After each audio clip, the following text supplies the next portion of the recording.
Assalamualaikum warahmatullahi taala wabarakatuh. Salam sejahtera dan salam satu UMK. Alhamdulillah, pada hari ini kita sama-sama berkumpul untuk sama-sama menjayakan Forum Pra-Amanat Tahun Baharu 2017 Naib Chancellor Universiti Malaysia Kelantan. Dan pada hari ini bersama-sama dengan saya ialah 3 orang ahli panel yang sangat berkaliber bagi saya. Untuk itu saya perkenalkan ahli panel yang pertama di sebelah kanan saya, iaitu yang berbahagia Profesor Dr. Muhammad Rosli bin Muhammad, Dekan Prasiswazah Pejabat Timbalan Naib Chancellor Akademik dan Antarabangsa UMK. Apa khabar Prof? Baik, terima kasih. Ya, Alhamdulillah. Dan di sebelah beliau pula ialah Yang Mulia Encik Raja Azlan bin Raja Ismail, iaitu beliau merupakan Presiden Pertisa, iaitu Persatuan Pegawai Takbir dan Ikhtisas UMK, yang juga merangkap penolong penaftar kanan di bahagian sumber manusia, pejabat penaftar UMK. Cik Raja, apa khabar? Okay, terima kasih. Dan di sebelah beliau pula ialah Yang Berurusan Encik Muhammad Nur Reza bin Zakaria, iaitu beliau merupakan Presiden KESPUM, iaitu Kesatuan Staf Pelaksana UMK, yang juga merupakan penolong pegawai takbir di Pejabat Pengurusan Infrastruktur dan Aset. Apa khabar Cik Reza? Ya, Alhamdulillah. Dan pada hari ini, insya-Allah kita akan sama-sama membincangkan intisari yang bakal diutarakan oleh yang berbahagia Prof. Datuk Naib Chancellor, iaitu yang akan dilaksanakan insya-Allah pada tarikh akan diberitahu kelak. Dan untuk soalan yang pertama, saya ingin ajukan kepada yang berbahagia Prof.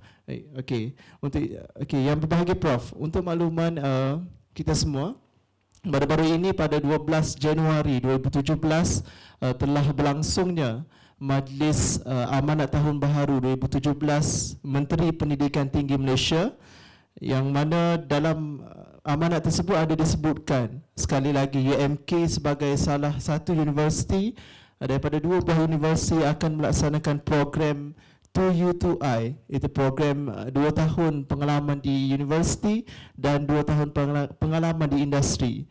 Jadi soalannya kepada Prof, bagaimanakah program 2U2I ini dapat membantu dalam memperkasakan UMK sebagai universiti keusahawanan terbilang? Silakan Prof. Terima kasih saudara pengurusi forum, ahli-ahli forum dan para hadirin sekalian. Assalamualaikum warahmatullahi taala wabarakatuh. Soalan itu adalah soalan yang terkini dan sangat berkait dengan kita. Dan nampaknya program 2U2I ini telah mendapat tempat khususnya di hati yang berhormat menteri kita, Menteri Pengajian Tinggi.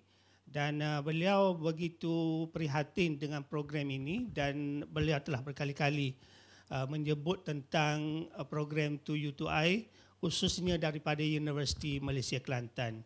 Untuk pengetahuan para hadirin sekalian, bahawasanya program 2U2I ini adalah selaras dengan lonjakan pertama Pelan Pembangunan Pendidikan Malaysia, iaitu bahagian pengajian tinggi 2015-2025, bahawasanya lonjakan ini adalah untuk melahirkan para graduan yang holistik, bercirikan keusahawanan dan seimbang. Jadi selaras dengan itu, 2U2I ini sebenarnya bukanlah satu program. Dia hanyalah lebih kepada mod penyampaian. Dan ini telah dipersetujui baru-baru ini di peringkat kementerian.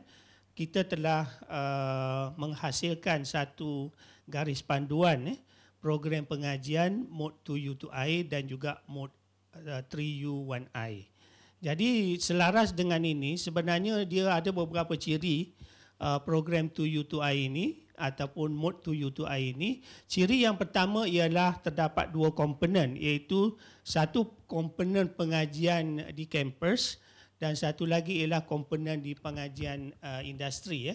Di mana dengan mod 2U2I ini pelajar akan lebih lama berada di industri dan kerana mereka ini belajar dan mendapat pendedahan yang lebih lama di industri, maka dengan itu kemahiran psikomotor dan kemahiran afektif mereka, khususnya dari sudut kebersamaan, iaitu bekerjasama, kepimpinan, dan juga kita anggap kebertanggungjawabkan sosial, mereka akan menjadi lebih tinggi. Dengan ini kita harap mereka ini akan menjadi lebih dapat diterima oleh pihak industri, dan dengan itu tahap kebolehpasaran graduan daripada MUT ini akan bertambah pada masa hadapan. Dan kita sangat beruntung kerana Universiti Malaysia Kelantan ini adalah selalu dirujuk sebagai Universiti Keusahawanan. Dan program kita melalui MUT 2U2I ini telah mendapat tempat di peringkat nasional, dan malah kalau kita lihat daripada dokumen-dokumen rasmi kerajaan pun, UMK ni telah mendapat nama baik kerana telah salah satu universiti yang menawarkan MUT 2U2I, dan kita adalah sebenarnya universiti perintis yang menawarkan MUT 2U2I untuk mengeluarkan siswazah ataupun usahawan siswazah. Jadi sebab itulah dari sudut itu memang kita sudah terbilang, sebab kita selalu menerima kehadiran pelbagai universiti lain untuk belajar daripada kita, macam mana kita telah berjaya menghasilkan menghasilkan MUT 2U2I, walaupun pada masa itu masyarakat kita masih agak asing dengan MUT yang terbaru ini. Alhamdulillah, hasil kerjasama daripada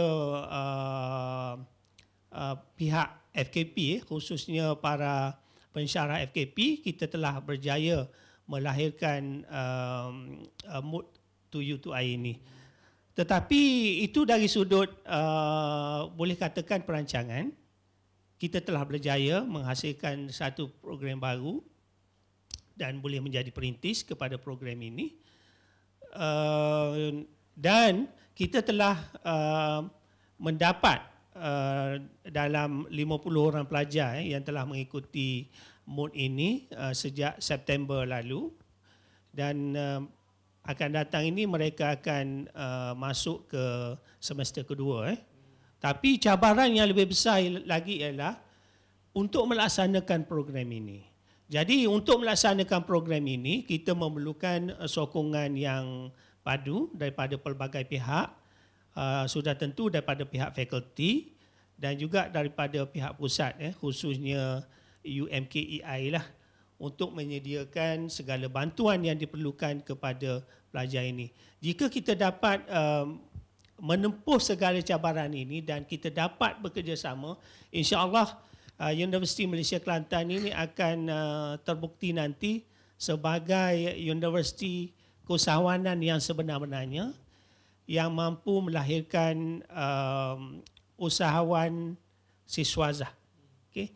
Yang di mana kalau di peringkat nasional hanya universiti perlu melahirkan 5% daripada jumlah graduan kita sebagai usahawan siswazah, tetapi sudah tentu kita sebagai universiti keusahawanan, kita ingin melahirkan lebih ramai lagi usahawan siswazah, mungkin lebih daripada 10%, ya. Dan insya-Allah kita akan jadi lebih terbilang dan juga gemilang. Terima kasih Prof atas pandangan yang cukup bernas sebentar tadi, dan kita berbalik kepada ahli panel seterusnya.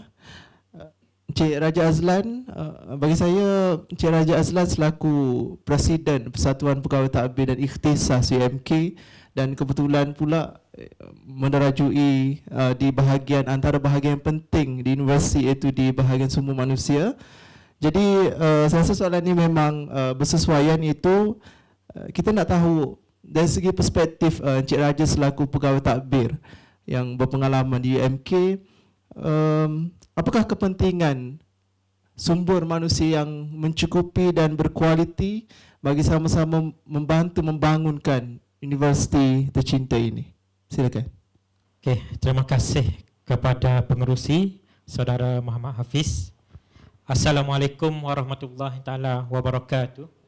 Yang saya hormati Profesor Dr. Muhammad Rosli Muhammad, Dekan Prasiswazah, dan Encik Muhammad Nur Reza Zakaria, Presiden Kesatuan Staf Pelaksana UMK. Okey, sekali lagi terima kasih kepada pengerusi.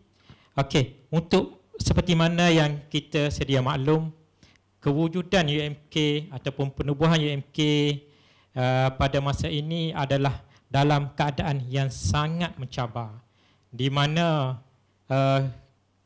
sumber-sumber yang diberikan adalah terhad, termasuklah sumber manusia. Jadi dengan jumlah sumber manusia yang kita ada sekarang ini seramai 1,249 staf akademik dan staf bukan akademik, jumlah inilah yang kita ada untuk kita gembeling, untuk memacu agenda pembangunan universiti. Okey, jika kita lihat sini, kuantiti staf tidak lagi menjadi harapan kepada kita, tetapi kualiti staf yang ada perlu kita lihat, perlu kita fokus.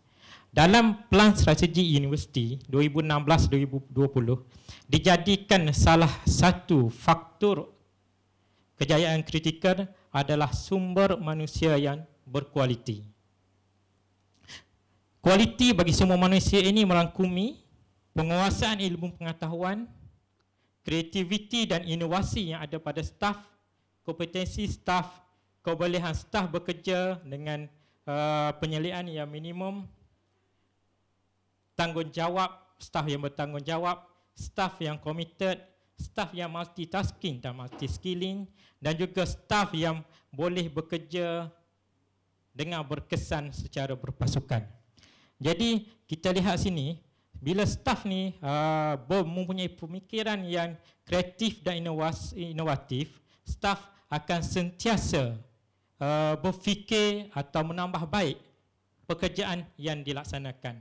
Malah jika diterapkan elemen ibadat dalam sesuatu urusan pekerjaan itu, staf akan sentiasa memberi nilai kepada pekerjaan yang dilaksanakan dan seterusnya akan melaksanakan tanggungjawab dengan penuh kejujuran dan amanah.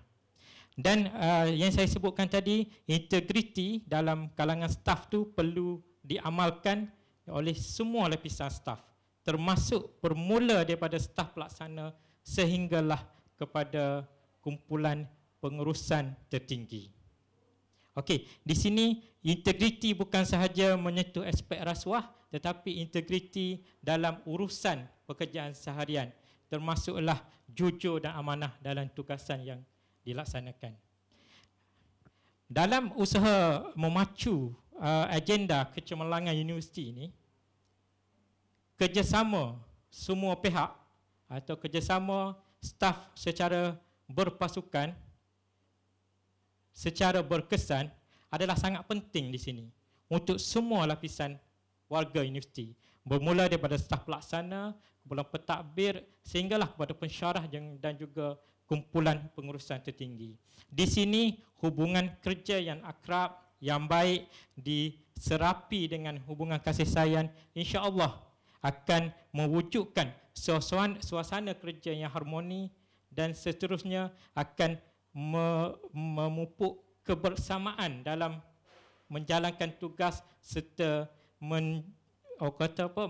memacu agenda yang telah digariskan dalam hala tuju universiti. Jadi di sini staf yang berkualiti adalah kita lihat sangat penting dalam memastikan apa-apa perancangan universiti buat dapat dilaksanakan dengan berkesan tanpa kita lihat kepada kuantiti staf tersebut. Itu. Terima kasih. Okay, terima kasih Cik Raja. Penjelasan sangat lancar sekali dan kita terus kepada Encik Reza. Sekali lagi saya nak beri kesempatan ucapan tahniah kepada Encik Reza telah dilantik sebagai Presiden KESPUM pada tahun lepas 1 Oktober. Dan Cik Reza selaku salah seorang daripada orang penting dan mempunyai pengalaman yang lama dalam KESPUM, Kesatuan Staf Pelaksana UMK. Soalannya kepada Cik Reza ialah, mengikut pandangan Cik Reza selaku Presiden KESPUM yang memimpin staf pelaksana dan sokongan, bagaimanakah cara kita nak memupuk semangat yang kita sebut istilah esprit de corps ataupun social bonding? Dalam bahasa Melayunya kita sebut sebagai semangat kekitaan di kalangan staf untuk sama-sama, ia relate dengan apa yang disebutkan oleh Prof, oleh Cik Raja sebentar tadi, untuk sama-sama kita memacu kecemerlangan universiti ini. Bagaimanakah pandangan Cik Reza? Silakan. Okay, terima kasih saudara Cik Muhammad Hafiz selaku Ketua Penipu Moderator, dan juga Profesor Dr. Rosli dan juga Cik Raja. Pertamanya saya nak mengambil kesempatan kerana jemputan ke forum ini. Berbalik kepada soalan tentang semangat kekitaan. Sebenarnya KESPUM berpandangan bahawa pertama sekali yang kita kena terapkan untuk tahun 2017 ini ialah yang tidak diamalkan selama ini ialah morning prayer. Kita anggap morning prayer ini kita nampak seperti tak ada apa-apa, kosong. Tetapi impaknya yang saya fikir di peringkat kesatuan ianya cukup besar.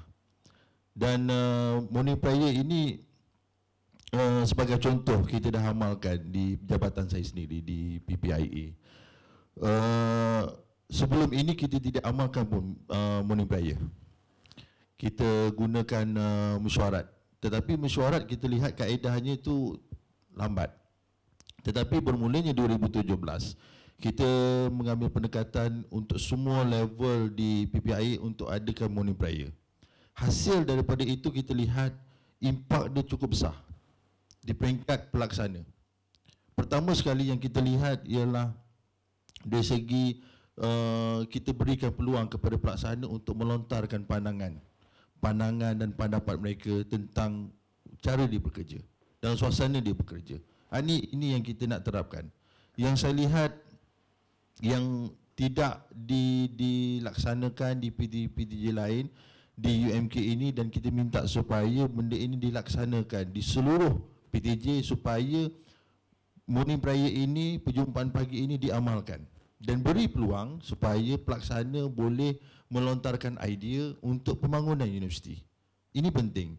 Sebab itu bila kita lihat rentetan daripada itu, saya melihat bahawa selain daripada itu kita boleh merapatkan hubungan antara satu sama lain, baik di kumpulan pelaksana, kumpulan PMP dan pengurusan tertinggi.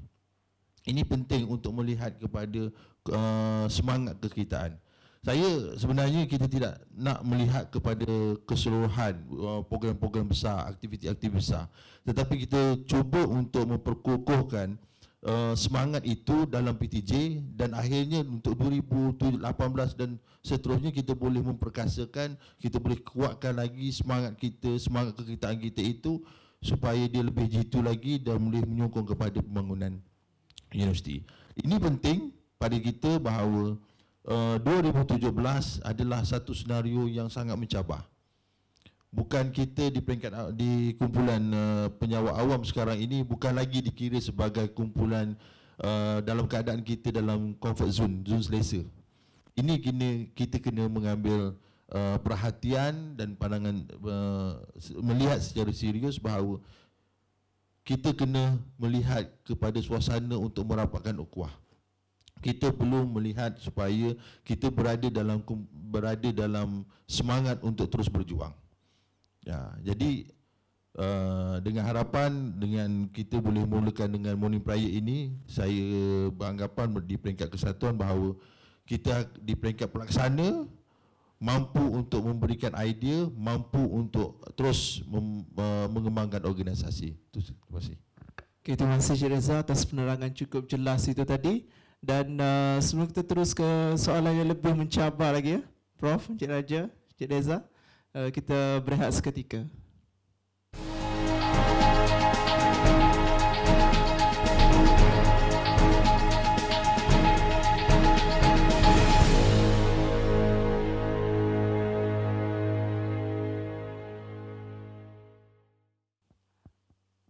Okay, Alhamdulillah kita teruskan lagi dengan perbincangan bagi forum Pra-Amanat Tahun Baharu 2017 Naib Chancellor Universiti Malaysia Kelantan. Terima kasih kerana masih setia bersama-sama dengan kami dan kita tak melengahkan masa, saya nak teruskan kepada soalan yang seterusnya kepada Yang Mulia Encik Raja Azlan bin Raja Ismail.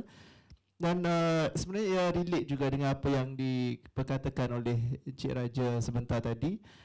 Saya ingin tanyakan dari segi pandangan Encik Raja selaku pegawai takbir di universiti, bagaimanakah pembangunan bakat di kalangan staf universiti dapat meningkatkan keberkesanan sistem penyampaian ataupun servis delivery di universiti kita ini? Silakan. Okay, terima kasih. Bagi saya, fokus kepada pembangunan bakat universiti perlu terbahagi kepada 3. Pertamanya, pembangunan kepimpinan akademik ataupun academic leadership di kalangan pensyarah. Yang kedua, pembangunan kepimpinan institusi, dan ketiga adalah pembangunan bakat kumpulan pentadbir yang juga merangkumi kumpulan pelaksana. Pertamanya, apa yang penting adalah program-program pembangunan bakat yang dirancang ini adalah perlu selaras dan selari dengan apa yang telah digariskan dalam buku Pelan Strategi Universiti. Dalam buku tersebut telah dijelaskan nilai-nilai yang perlu ada pada seseorang staf dan juga kompetensi-kompetensi yang perlu ada dalam memastikan sistem penyampaian universiti ini berada pada tahap yang memenuhi ekspektasi pemegang taruh. Jadi di sini kajian dan analisa perlu dibuat terhadap jurang kompetensi staf-staf sedia ada dan juga keperluan yang telah digariskan dalam Pelan Strategi Universiti, Hala 7 Universiti, dan program-program pembangunan bakat hendaklah dilaksanakan berdasarkan analisa dan kajian yang dibuat tadi. Okey, seterusnya pembangunan bakat merujuk juga kepada penyediaan kelompok bakat ataupun talent pool.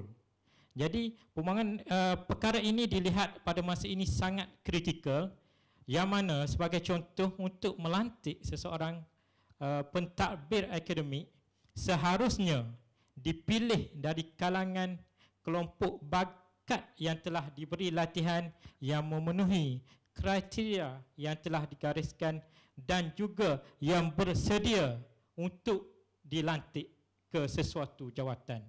Di samping itu, pembangunan kelompok bakat ini juga perlu bagi tujuan pembangunan dan juga kemajuan kerjaya untuk kumpulan pensyarah dan juga pentadbir ini agar memastikan proses kemajuan kerjaya itu dilaksanakan dengan lebih tepat.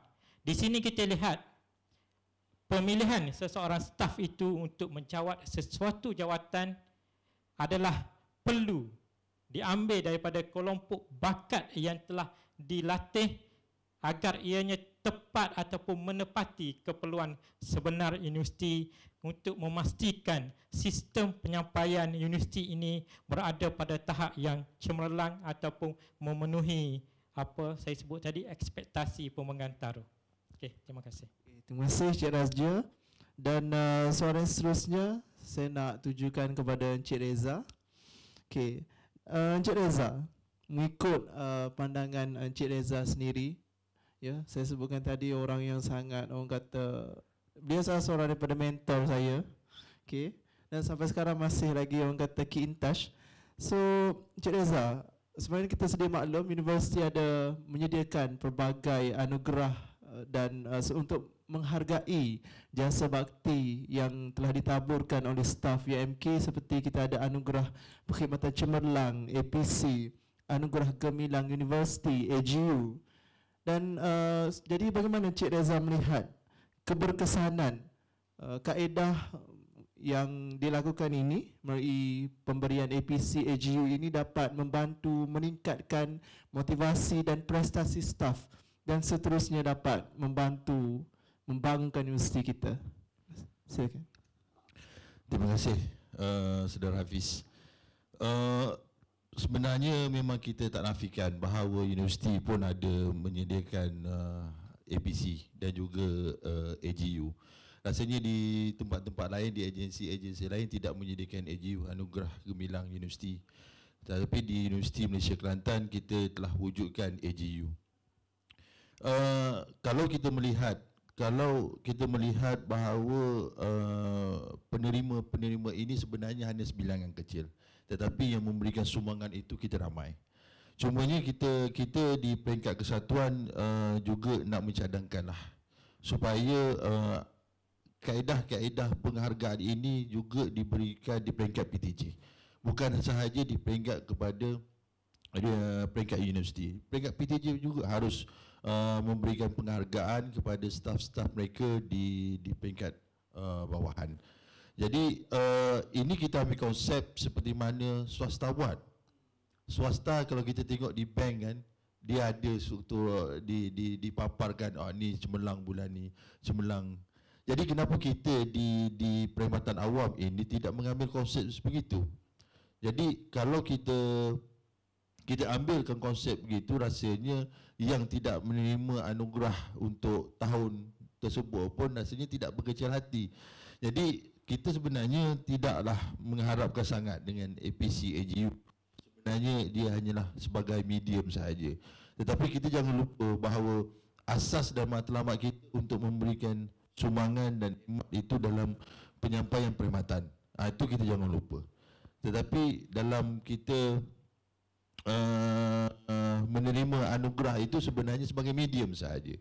Jadi selain daripada itu juga kita nak mencadangkan supaya sebab kita punya senario ni sudah berbeza. Senario ini kita melihat kepada kita harus bekerja dan memberikan sumbangan lebih besar kepada organisasi. Kita nak mencadangkan di peringkat kesatuan mencadangkan bahawa mereka yang telah banyak memberikan sumbangan besar kepada organisasi terutama Universiti Malaysia Kelantan, apa salahnya kalau universiti memberikan pakej umrah kepada staf kita untuk yang telah memberikan sumbangan. Ini penting sebagai pengukur dan pembakar semangat baik daripada level pelaksana maupun mana-mana level pun.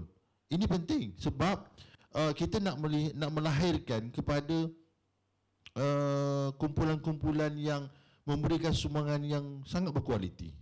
Bukan hanya budaya kipas, bos. Ini di peringkat kesatuan kita melihat secara serius begini budaya kipas bos ni. Kalau dulu ada, tapi saya mengharapkan di peringkat sekarang ini dan senario hari ini tidak lagi. Sebab tu saya selalu sebutkan perkara ini, kita kena jujur dengan diri sendiri bahawa hakikat kita bekerja, ikhlas. Okey, kalau kita ikhlas letakkan niat kita dalam hati itu, maknanya apa pun tugasan kita tidak meletakkan ganjaran. Tetapi sebab saya nak ulangi bahawa ganjaran itu hanyalah medium sahaja. Tetapi jangan jadikan itu sebagai goal kita nak buat sesuatu kerana ganjaran. Tetapi kita letakkan niat kita untuk, selagi kita letakkan niat kita itu ikhlas, saya fikir kita mampu menyumbangkan idea, menyumbangkan tenaga, masa untuk organisasi. Itu saja. Okay, terima kasih Cik Reza. Maknanya seperti yang Cik Raja sebutkan tadi, kita bekerja sebagai satu ibadah, kan? Ibadah yang mendapat pahala.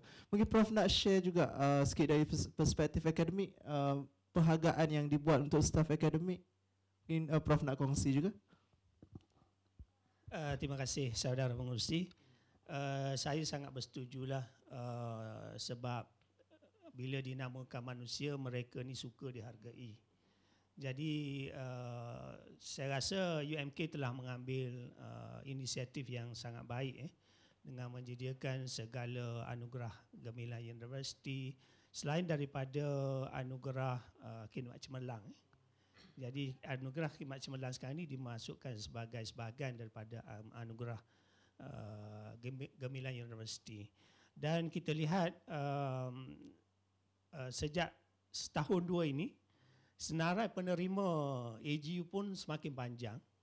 Okay.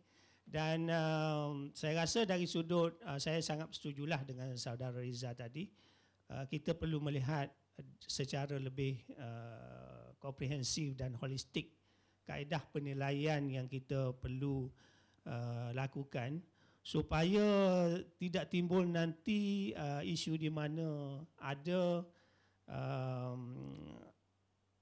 warga UMK yang rasa tersisih, okay, disebabkan mereka ni diketepikan. Dan saya sangat haraplah supaya budaya mengipas ini kalaupun ada, hanya ada di tahap minimum sahaja di universiti kita ini. Okay. Dan saya juga ingin mengulas tentang pembangunan bakat tadi. Okay, sebab saya telah lama terlibat dengan pentadbiran ini sejak tahun 2004 lagi, secara rasmi sebagai timbalan dekan, tetapi di institusi pengajian tinggi lain. Dan di UMK ini saya telah memegang pelbagai jawatan lah sejak saya menyertai UMK tahun 2011. Dan saya nampak jurang yang besar dalam kalangan bukan sahaja pentadbir akademik tetapi juga pentadbir bukan akademik dari sudut kompetensi. Sebab kalau kita nak lihat pembangunan bakat ni, perkara yang perlu kita pertimbangkan seperti disebut oleh saudara Raja Azlan tadi ialah, yang pertama ialah kita kena lihat apa yang kita ada, bakat yang kita ada. Kemudian dalam bakat yang kita ada ni kita kena lihat apakah kekompetanan mereka, kemahiran yang mereka ada. Jadi kalau kita dah kenal pasti ni, maka perlulah kita membuat perancangan dan sudah tentu pembangunan perlu dilakukan. Dan saya dapat lihat dari sudut kecekapan ataupun kekompetanan, perkara yang paling kurang kita ni adalah dari sudut perkara dasar, itu undang-undang dan peraturan. Itu sangat kurang di kalangan kita. Malah kita lihat staf bukan akademik sendiri pun, mereka ini sepatutnya menjadi penasihat yang baik kepada pentadbir akademik. Sebab pentadbir akademik ini bukannya kekal. Okay? Mereka ini menerima jawatan secara giliran. Jadi kalau saya pergi misalnya, mesti ada orang lain yang ambil alih. Dan orang ini kemungkinan mereka ni tidak mahir dengan segala peraturan, segala dasar peraturan yang sedia ada. Jadi pentadbir bukan akademik lah yang perlu menasihat. Bukan berlaku sebaliknya. Tetapi kalau kita lihat di UMK ni, seolah-olah berlaku sebaliknya. Pentadbir akademik yang menasihatkan pentadbir bukan akademik. Jadi saya rasa latihan itu perlu dilakukan di peringkat awal lagi sebelum mereka ni dipilih untuk menjadi pentadbir akademik. Contohnya untuk menjadi ketua jabatan, perlu latihan yang bersesuaian supaya mereka tahu apakah fungsi dan tanggungjawab sebagai ketua jabatan. Sebab ketua jabatan ni akhirnya melalui proses mereka mungkin akan dilantik sebagai dekan. Jadi itulah perkara-perkara asas mesti mereka tahu supaya akhirnya walaupun mereka ni tidak mahir dengan dasar dan peraturan yang sedia ada, sekurang-kurangnya di peringkat konsep mereka faham apa yang perlu mereka lakukan. Jadi dengan ini, kalau mereka faham, mereka tidak akan melanggar segala dasar dan juga peraturan yang telah ditetapkan oleh peringkat kementerian dan juga di universiti kita lah. Saya rasa itu saja komen saya. Terima kasih. Okey, terima kasih Prof. Dan soalan seterusnya juga saya nak tunjukkan pada Prof juga. Tadi Prof ada sebutkan mengenai graduate employability ataupun kebolehpasaran graduan. Singkatannya ialah GE. Dan berkaitan juga yang berdasarkan komen daripada Prof tadi, bagaimana pada pandangan Prof staf akademik dan non-akademik boleh bekerjasama, berganding bahu untuk sama-sama membantu meningkatkan tahap kebolehpasaran graduan di universiti kita. Sebenarnya kita sedia maklum, GE ni salah satu daripada KPI menteri juga dan Naib Chancellor. Jadi bagaimana pandangan Prof? Silakan. Sekali lagi terima kasih saudara pengerusi. Tentang kebolehpasaran graduan ini, dia menjadi satu isu yang besar sejak akhir-akhir ini disebabkan oleh pengangguran di kalangan siswazah. Okay. Jadi kalau kita lihat kepada kenyataan media, Menteri Pendidikan Tinggi pada tahun lalu, dalam bulan Mac 2016, bulan Disember 2016, kita dapati bahawasanya dalam 50,000 ataupun 22.8% daripada graduan kita belum mendapat pekerjaan, tidak melanjutkan pengajian ataupun tidak mengikuti mana-mana latihan dalam tempoh 6 bulan selepas mereka menamatkan pengajian. Jadi mereka ini dianggap sebagai graduan yang menganggur. Okay? Atau dengan bahasa yang lebih lembut lagi ialah ketidakbolehpasaran graduan. Okay? Sebenarnya dia dua perkara yang sama sahaja. Dan biasanya para majikan ini, bila kita buat kaji selidik, bila kita tanya mereka, ketidakbolehpasaran graduan ni bukan kerana ketidaklayakan mereka dari sudut akademik. Mereka ini mempunyai CGPA yang baik.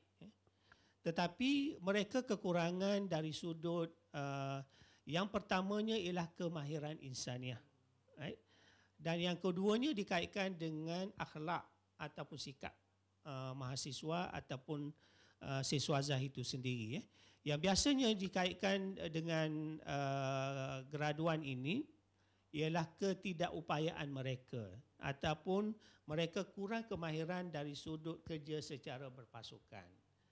Kurang kemahiran dari sudut kepimpinan. Kurang kemahiran dari sudut pemikiran secara kritikal dan juga menyelesaikan masalah. Malah kemahiran komunikasi pun juga selalu disebut-sebut sebagai kekurangan yang dihadapi oleh para graduan sekarang.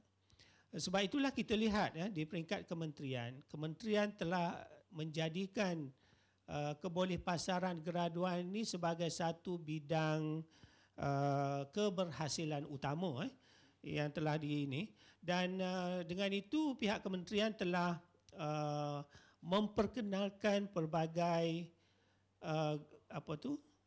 program-program kebolehpasaran graduan. Tujuannya adalah untuk meningkatkan nilai tambah graduan dari aspek kelayakan profesional, keterampilan diri dan juga sahsiah. Dengan ini, program ini diharapkan pelajar ini boleh meningkatkan kebolehpasaran mereka. Dan sebenarnya ada 7 program kebolehpasaran ini.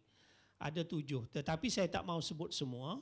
Yang saya nak sebut ialah apa yang telah kita ambil tindakan. Misalnya program ijazah. Dan kita lihat kebelakangan ini, banyak usaha yang telah kita lakukan di peringkat fakulti sendiri untuk memastikan program kita ini adalah program yang baik, yang boleh memenuhi lonjakan yang pertama, iaitu satunya kalau kita lihat ada program-program yang telah bekerjasama dengan badan-badan profesional, misalnya IFIM, dengan memperkenalkan kursus-kursus yang bersesuaian yang dipersetujui oleh mereka, memenuhi akreditasi yang ditetapkan oleh mereka. Dengan mengikuti kursus-kursus yang berkenaan, pelajar kita ini bila keluar daripada universiti, tamat pengajian, mereka boleh diterima sebagai ahli mereka. Okay. Dan ini juga berkait dengan 2U2I, berkait dengan 2U2I, iaitu kita seperti yang saya sebut tadi, dalam program 2U2I ini kita telah memberi peluang yang lebih lama kepada pelajar kita untuk bersama dengan industri, iaitu selama 2 tahun di industri. Jadi dan juga universiti kita telah memperkenalkan sebenarnya menjadi juara kepada ICGPA, dan malah kita telah menjadi juara dalam pelaksanaan ICGPA, dan ini sebenarnya sangat membanggakan kita. Tetapi dalam masa yang sama kita sebenarnya perlu juga memberi perhatian kepada program-program lain yang boleh saya sebut, misalnya finishing school. Okay. Keduanya ialah program apprentice dan bridging gap program, program latihan keusahawanan, program internship, dan satu lagi ialah Carnival Kerjaya. Jadi program-program ini kita tak boleh kesampingkan. Dan kebanyakan program ini kita telah ada sebenarnya, yang telah ada. Misalnya program latihan keusahawanan. Dan melalui 2U2I, memang kita adalah universiti yang paling berani saya rasa. Iaitu melalui program MODE 2U2I ini, kita memang nak lahirkan usahawan siswazah. Dan saya kata ini satu tindakan berani, kerana seolah-olah kita menjamin pelajar kita bila mereka ni tamat pengajian, mereka sudah menjadi usahawan.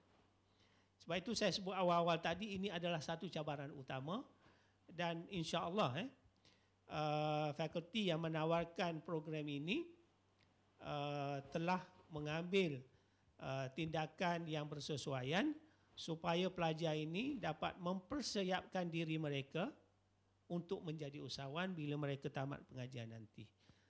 Jadi saya rasa dengan untuk menjawab soalan tadi, perkara asas yang kita perlu semua tahu, sama ada dia adalah staf akademik ataupun staf bukan akademik, ialah tentang konsep, dan juga kita kena faham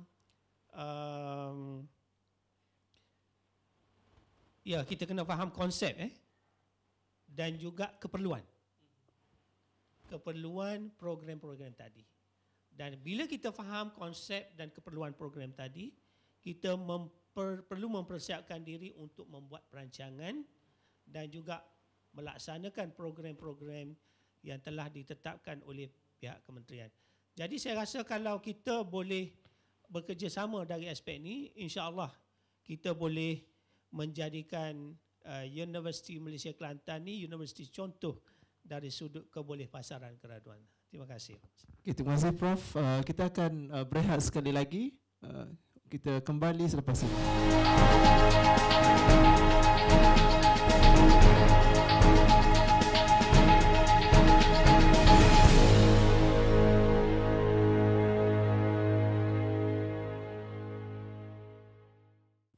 Okay, Alhamdulillah kita bersambung lagi bersiaran bersama dengan para ahli panel bersempena dengan Forum Pra-Amanat Tahun Baharu 2017 Naib Chancellor Universiti Malaysia Kelantan.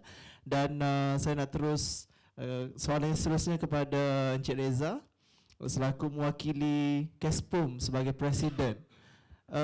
Mungkin Encik Reza nak kongsikan kepada semua warga UMK peranan yang boleh yang dimainkan oleh pihak KESPUM untuk sama-sama menjayakan agenda universiti. Silakan. Okey, terima kasih saudara Hafiz. Sebenarnya sejak saya dilantik memegang jawatan Presiden KESPUM bermula 1 Oktober 2015, pertama saya lihat ialah harus ada dalam KESPUM memperkasakan. Sebab tu agenda utama saya kali ini adalah memperkasakan KESPUM. Dan bagaimana untuk memperkasakan KESPUM ini ialah dengan membawa KESPUM itu sebagai rakan strategik universiti. Kita tak nak lagi melihat KESPUM ini sebagai musuh. Kita tak nak melihat KESPUM ini sebagai musuh. Kita nak KESPUM ini sebagai rakan strategik kepada universiti. apa yang dimasukkan dalam rakan strategik beruniversiti, apa-apa yang melibatkan kepada pelaksanaan dasar dan sebagainya, itu harus ada perbincangan dengan pihak kesatuan. Ini kita terapkan seperti mana maklum apabila Kespon telah bergabung dengan QPAX. Jadi QPAX juga melakukan perkara yang sama. Okey, perkara yang sama. Perbincangan demi perbincangan dengan pihak kerajaan. Begitu juga dengan kesatuan. Kesatuan perlu adakan perbincangan, dan perbincangan juga di peringkat majikan harus diadakan dengan pihak kesatuan. Jadi kita saling perlu dan memerlukan antara satu sama lain. Itu yang pertama.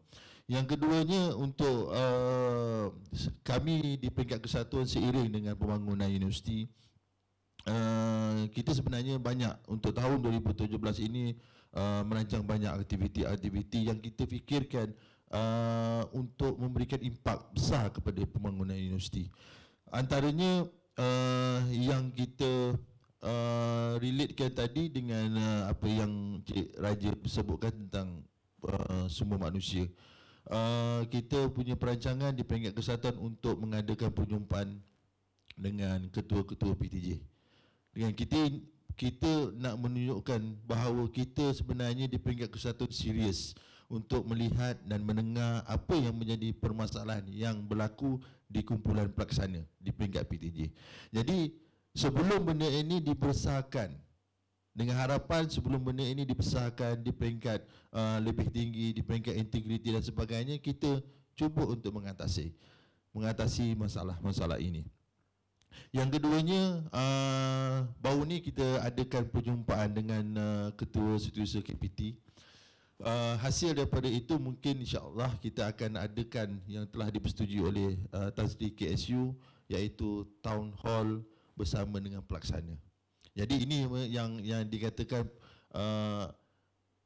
agenda kesatuan untuk adakan Town Hall ini tahun ini bersama dengan Tan Sri KSU, supaya kita dapat menyampaikan maklumat-maklumat yang berlaku ini kepada pengurusan tertinggi di KPT. Jadi bukan kita nak membelakangkan, tetapi kita nak beritahu bahawa kita sentiasa serius untuk melihat Universiti Malaysia Kelantan ini maju, dan Universiti Malaysia Kelantan ini berada di landasan yang betul, dan yang paling penting sekali, tidak mengabaikan kepada kebajikan staf pelaksana.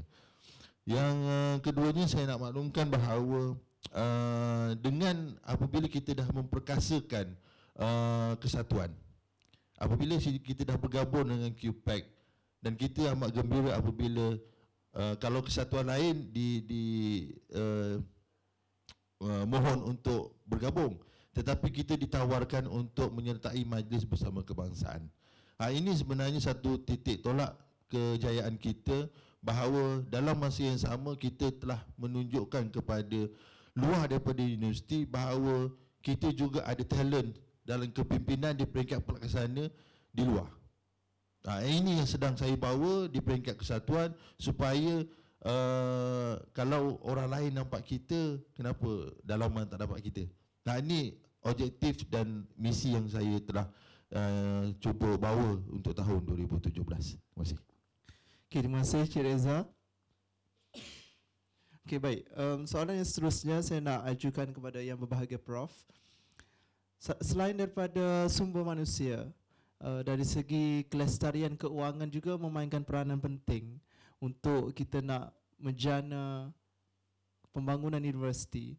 Jadi kalau boleh Prof kongsikan salah satu daripada kaedah untuk kita nak generate income atau menjana pendapatan universiti, salah satunya mungkin dari segi hasil kajian akademik. Sejauh mana keupayaan hasil kajian akademik ini membantu dalam menjana keuangan pendapatan untuk universiti? Silakan Prof. Satu hakikat yang kita harus terima ialah kekangan keuangan yang telah dihadapi oleh kerajaan untuk memenuhi pelbagai aktiviti, pelbagai sektor pembangunan. Jadi sebab itulah universiti harus menerima hakikat ini. Bahawasanya peruntukan pengurusan dan juga pembangunan universiti perlu dikurangkan. Jadi sebab itulah timbul isu ataupun timbul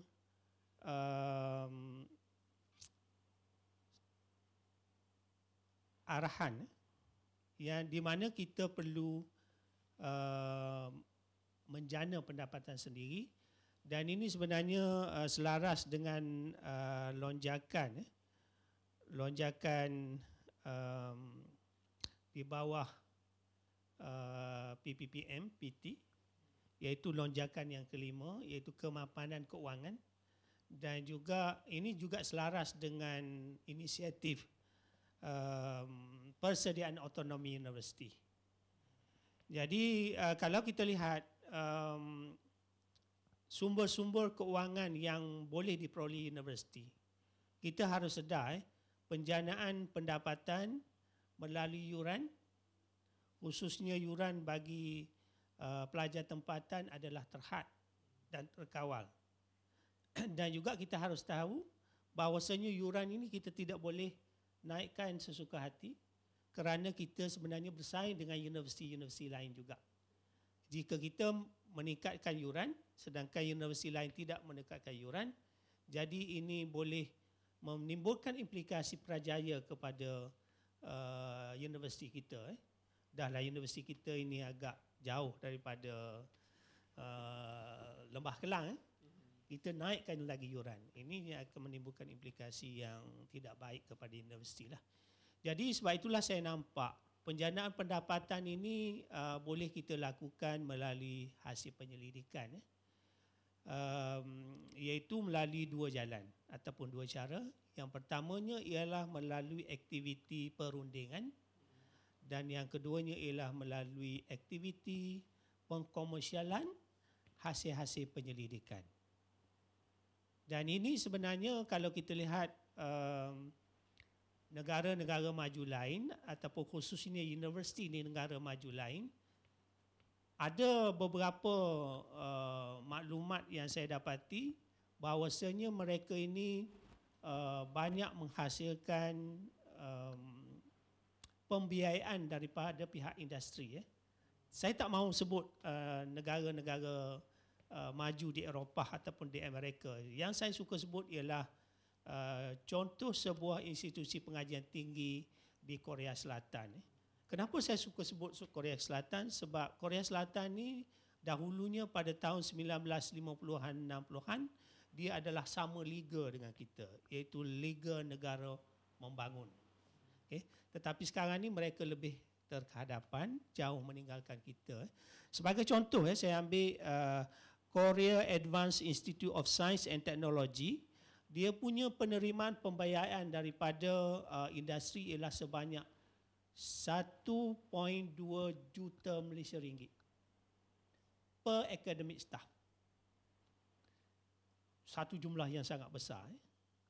Jadi kalau lihat kepada jumlah ini, kita boleh tanya di mana kita sebenarnya. Jadi sebab itulah kalau kita mempunyai ekosistem dan organisasi yang baik, insya-Allah kita boleh mampu menjana pendapatan daripada hasil-hasil akademik.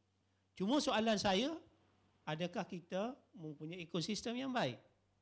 Adakah kita bersedia ke arah itu?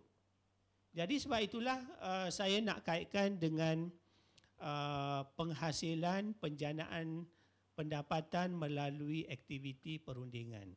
Ada beberapa syarat yang perlu kita penuhi. Yang pertama, kita perlu ada pusat ataupun unit perundingan yang mantap di peringkat universiti. Kerana bagi saya, pusat ini perlu memenuhi 4 fungsi utama. Yang pertama dialah ia menguruskan projek perundingan di peringkat universiti. Yang keduanya, dia ini adalah membina projek-projek perundingan bersama dengan kumpulan penyelidik daripada fakulti masing-masing. Dan yang ketiganya, dia perlu ada untuk menyediakan kontrak antara universiti dan pihak pelanggan kita. Dan yang keempatnya sudah tentu dia menyediakan keperluan sokongan keuangan pada awal projek dan juga pada masa yang diperlukan. Jadi kalau kita mengamati 4 fungsi ini dan kita cuba kaitkan dengan apa yang kita ada di UMK ini, saya rasa kita masih belum ada pusat ataupun unit yang sedemikian. Jadi dengan itu kita perlu mengambil inisiatif daripada sekarang untuk mewujudkan unit ataupun pusat yang sedemikian. Dan kalau kita kaitkan dengan pengkomersialan hasil penyelidikan, juga saya rasa kita perlu ada satu ekosistem yang baik. Dan kita harus tahu kita perlu mendidik warga UMK, sama ada staf akademik ataupun staf bukan akademik, bahawasanya mereka ini perlu faham apa yang dimaksudkan dengan harta intelektual, apa yang dimaksudkan dengan hak harta intelektual dan juga apa yang dimaksudkan dengan pengkomersialan. Jadi perkara-perkara asas ini perlu kita fahami secara bersama supaya nanti kita boleh merancangkan lagi usaha untuk penjanaan pendapatan. Bagi saya, kita perlu ada ekosistem yang mengandungi dasar hak harta intelektual. Kalau kita ada dan dikatakan kita telah ada dasar itu, alhamdulillah. Dan kita perlu ada satu unit pendaftaran hak harta intelektual. Kemudian kita perlu ada satu kumpulan ataupun unit yang mampu menterjemahkan hak harta intelektual ini kepada projek komersialisasi, sama ada melalui syarikat universiti ataupun melalui pemindahan teknologi kepada syarikat-syarikat rakan industri kita. Dan juga ekosistemnya ialah kita perlu ada jaringan yang kuat dengan pihak industri supaya apa yang kita rancang, apa yang kita ada kita boleh komersialisasikan. Jadi bagi saya, jika syarat-syarat yang saya sebutkan tadi kita berjaya wujudkan, kita berjaya laksanakan, insya-Allah hasil-hasil akademik kita ini kita boleh komersialkan. Kita sebenarnya punya banyak produk. Punya banyak produk, tetapi dari aspek pendaftaran hak harta intelektual dan pengkomersialan itu, iaitu perlu kita beri lebih tumpuan supaya hasil penyelidikan kita, hasil akademik kita tidak tersadai di mana-mana makmal yang ada di UMK ini. Sekian, terima kasih. Okay, terima kasih Prof. Okay, baik. Encik Raja, sebagaimana disebutkan oleh yang berbahagia Prof tadi, kepentingan pegawai takbir selaku penasihat kepada ketua jabatan, kepada ketua bagi sesebuah PTJ itu sangat penting. Dan alhamdulillah di UMK kita juga ada satu lagi persatuan, iaitu Pertisa, yang di bawah kepimpinan Encik Raja sendiri selaku presiden. Dan mungkin Encik Raja boleh kongsikan dengan semua warga UMK peranan Pertisa bersama-sama mendukung aspirasi universiti. Silakan. Okay, terima kasih. Untuk makluman, keahlian Pertisa sekarang ini terdiri daripada 152 keahlian yang terdiri daripada pegawai, kumpulan pengurusan dan profesional.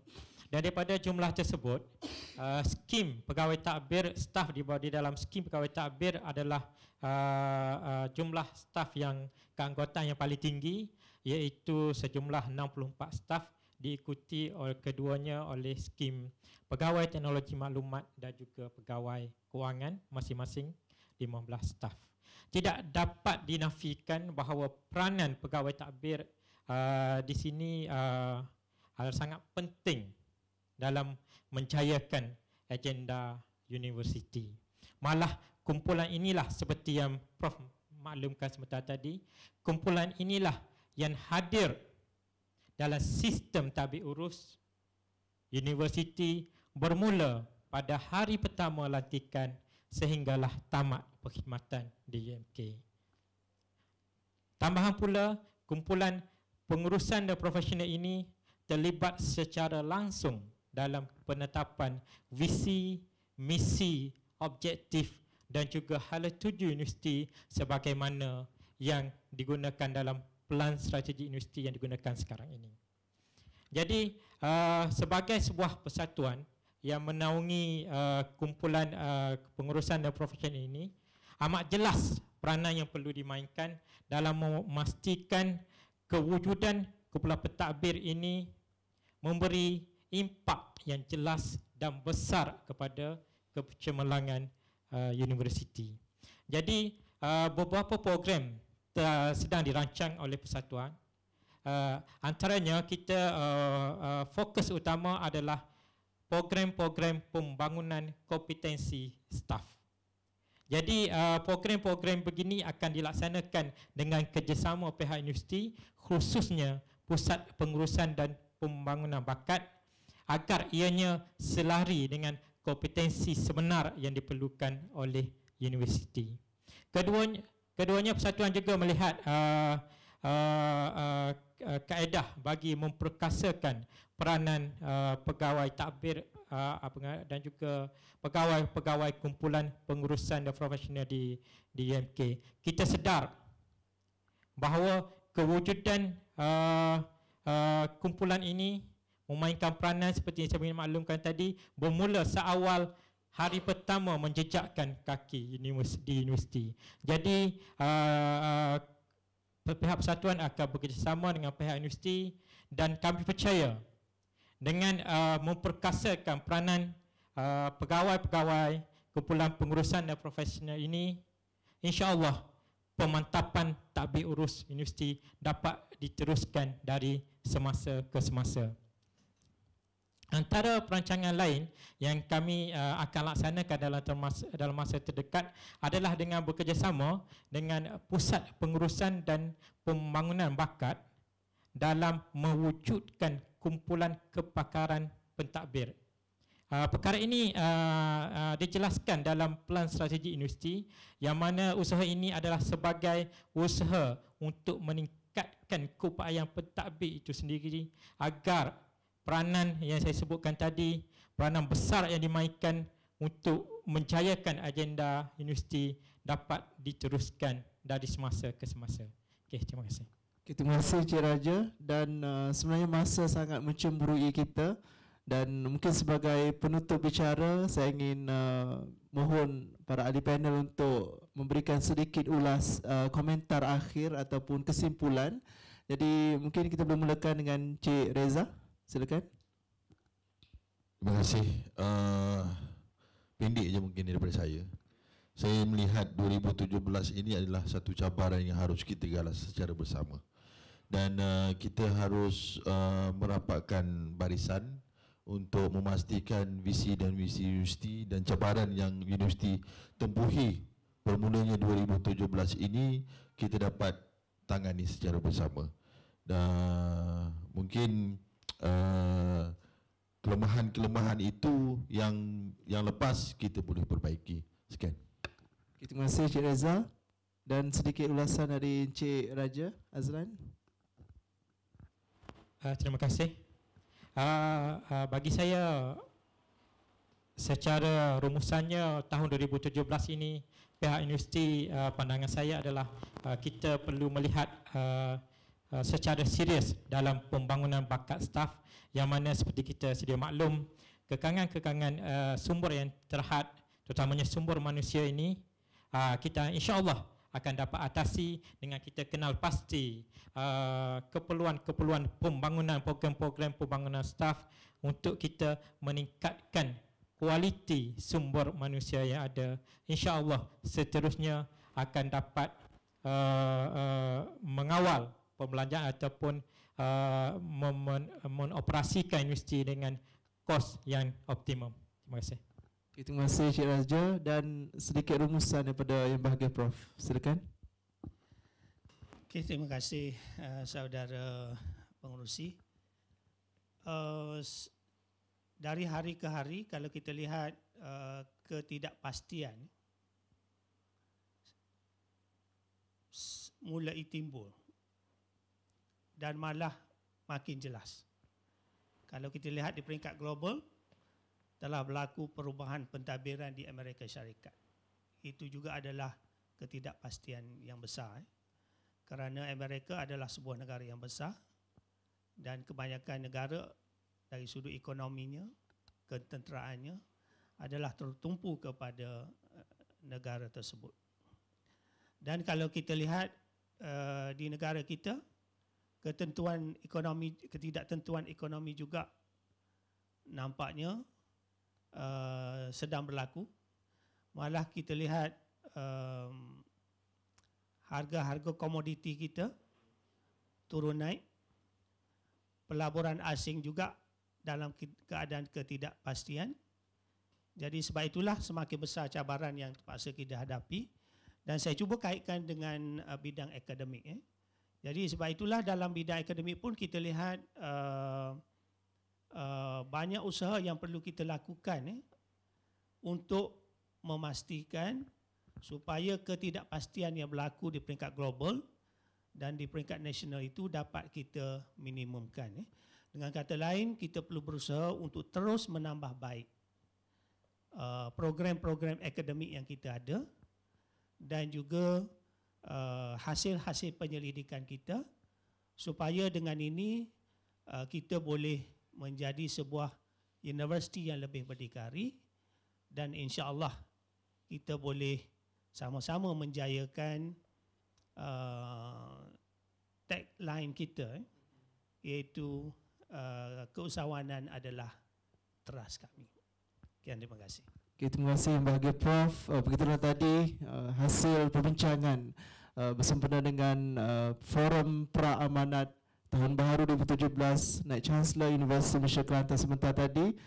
Dan sebagai konklusinya daripada perbincangan tadi, saya ingin memetik sedikit saja semangat daripada hadis Rasulullah SAW yang disebutkan al-mu'min kal jasadil wahid. Orang beriman itu seumpama jasad yang satu. Dan disebutkan dalam hadis tu, jika salah satu daripada anggota badan ini mengalami demam, sakit dan sebagainya, keseluruhannya akan terkesan. Begitu juga dengan organisasi kita di UMK ini, semuanya saling memerlukan. Tak kiralah di pihak akademik, staf pegawai takbir, staf pelaksana dan sokongan, semuanya memainkan peranan yang penting dalam membangunkan universiti tercinta ini.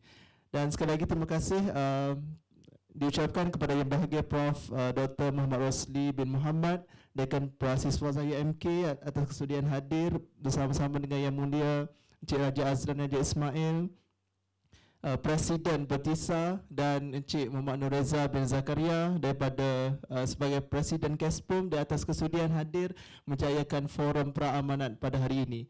Dan ucapan terima kasih juga ditujukan kepada pejabat perpustakaan dan pengusaha ilmu yang menaja lokasi forum kita pada hari ini.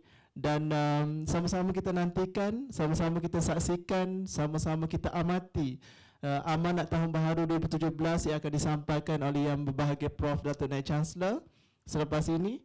Dan insya-Allah kita berjumpa lagi. Dan semoga UMK akan terus cemerlang, gemilang dan terbilang insya-Allah. Sekian, wabillahi taufiq wal hidayah. Assalamualaikum warahmatullahi wabarakatuh dan salam sejahtera.